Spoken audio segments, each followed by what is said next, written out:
We are going to Sydney's 6-month doctor appointment today, and so this is really the 6-month checkup to see how she's doing since her brain surgery. It's kind of a big deal. We'll see if we can wean her off some meds. We're going to talk about maybe taking the tube out. So really this is just kind of all around encompassing with her doctor that we used to see once a month, maybe talk to like once a week. So the fact that we really haven't seen her in like 3 months is huge. So I'm really excited to see what she says, and so we are heading there now, and she's like all strapped in her car seat back there, and so we're ready to go. You waiting?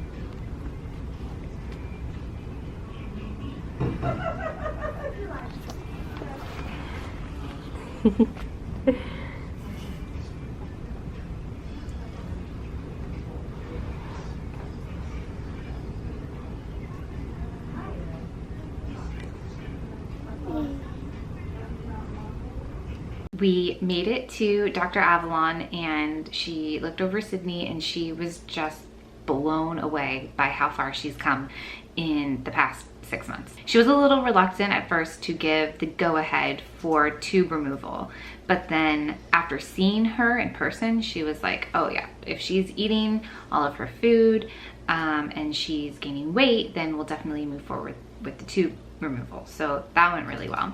So then our second appointment of this week was our neurosurgeon. So our brain, the doctor who did brain surgery on her. So our neurologist and our neurosurgeon are two separate people.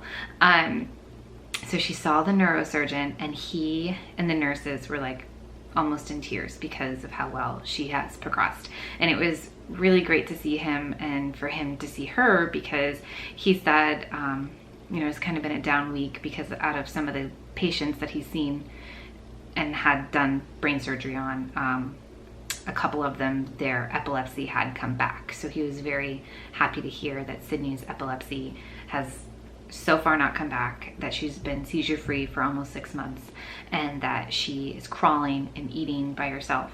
So he was so excited about those things. And the nurse almost started crying because the last time she saw Sydney, I guess it was right after brain surgery, and she still was kind of lethargic, still recovering, still not eating fully. So that was really great to go to that doctor's appointment and kind of lift everyone's spirits with how well Sydney is doing. Then we went to her GI. We're gonna get our tubies out. Are we gonna get our tubies out?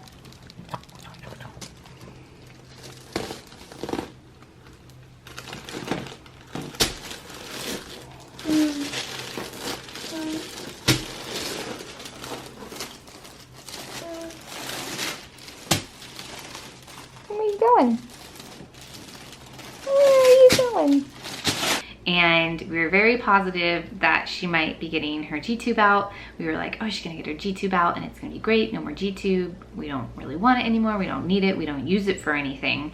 And they took her weight, and unfortunately she's lost 2 to 3 pounds since her brain surgery, since I guess April, and her brain surgery was in February. It wasn't just that she had lost weight, it's that she went from like the 25th percentile in weight and height, and now she's in the 5th percentile of weight and height. So that is one of the reasons why they didn't want to take out the tube, even though we're still not using it.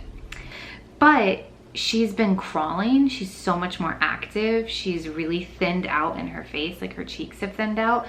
So we really think that the loss of weight is more due to her being so active now, rather than her actually not eating or not holding in food or nutrition.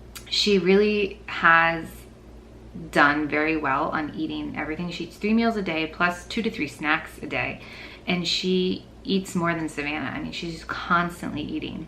She loves food, she loves goldfish, she loves cheese, she loves noodles. I mean, she really eats almost everything on her plate.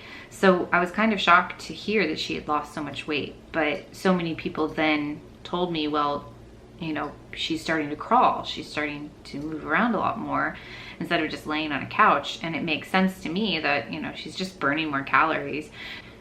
We're going to give her a Pediasure a day, which she loves the strawberry flavor, and hope that that will help her gain a couple of pounds. So we will do another checkup in October to see if she's A, gained weight, and B, they can take her tube out.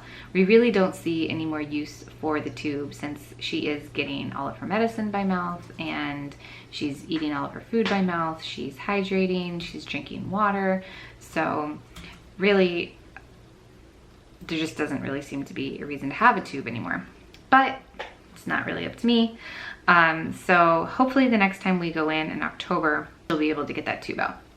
Also in October, because she's turning 2, the doctors want to do one more EEG and another MRI just to see how her brain is healing. After that MRI, she will probably only do EEGs once every 6 months to a year, and then MRIs maybe once a year for a while. We still are on anti-seizure medication, and she's still being monitored to make sure she doesn't have any breakthrough seizures. But as of right now, she's doing really well.